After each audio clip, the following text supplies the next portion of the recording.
both rated as the face of the franchise, if you will. And of course, I'm talking Arch Manning at Texas, getting all the hype, and Nico, Yeah. who a lot of people. I don't get the Nico conversation. I really don't. People think not everyone, but a lot of people think he sucks. He's overrated. I think because he came in with all this hype. And last I checked, Clark's, he just took a team to the college football playoff, which only 12 quarterbacks did. And he's a young guy going into year 2, so he's got more experience at the college level than Arch. But what are the pros and cons of that battle, Arch versus Nico? Well, Nico also had a top 3 defense. Let's not, forget that. Like that was a big deal in, Tennessee making the playoff, in my opinion. But That's because they got to practice against Nico.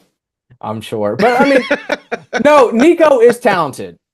He's like his darts over the middle made Josh Heupel tweak his scheme to suit his skill set. It seems we have seen enough Josh Heupel where he tends to like his vertical choice stuff, his inside gap scheme run stuff. He doesn't like to get quarterbacks on the move. Well, we saw all last year he tinkered with that across the season to help his young quarterback come along. So the big drawback, of course, is the splash gains. He was hardly on the same page with his receivers deep.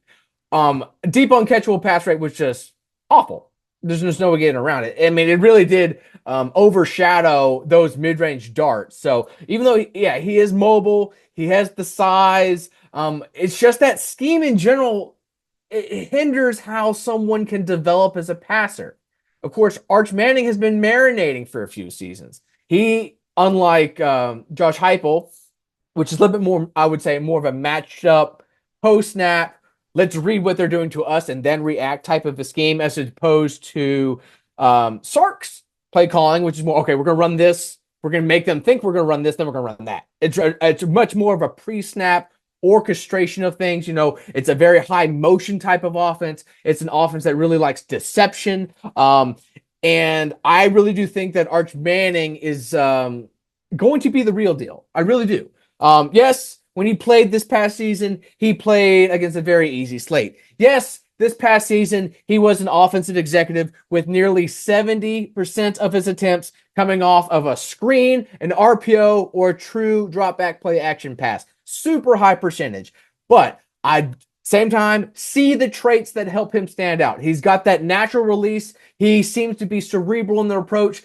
Yes, when under the gun sometimes last year on these later down plays, he always didn't necessarily have the best, awareness about him. He's got to get some more game reps. He's got to stand in there under the fire, under the bullets, and really prove he is the real deal. But I just think, seeing from what I've seen on tape, I think he's going to have a more impactful season, because I think Texas is a little bit further along than Tennessee on offense. I do believe he's going to be put in situations to succeed, and where he's not necessarily going to have to do a whole lot of heavy lifting. Because when we think about Tennessee's scheme, there's hardly ever any built-in checkdowns. So when a play breaks down, it's just Nico in the pocket. There's just nowhere to go with the freaking football. There has been a consistent theme in Tennessee's quarterbacks having a terrible pressure to sack ratio because of that. Even though Hendon Hooker is a very next level athlete, even though Joe Milton is a very next level athlete, even though Nico is a next level athlete, that has been a consistent boo-boo in the scheme. So I just think the environment, how they're put in situations to succeed, I think Arch Manning is just going to have a little bit more of an impactful fall. Even though I do believe Nico has one of those premium arm talents in the game, I do believe he's going to, he's not going to be one of the worst passers in the SEC for the second straight year targeting deep. That's not going to happen. Just bring that down to just being average. But at the same time, I just think Manning just does it for me. What can I say? You're one of those. I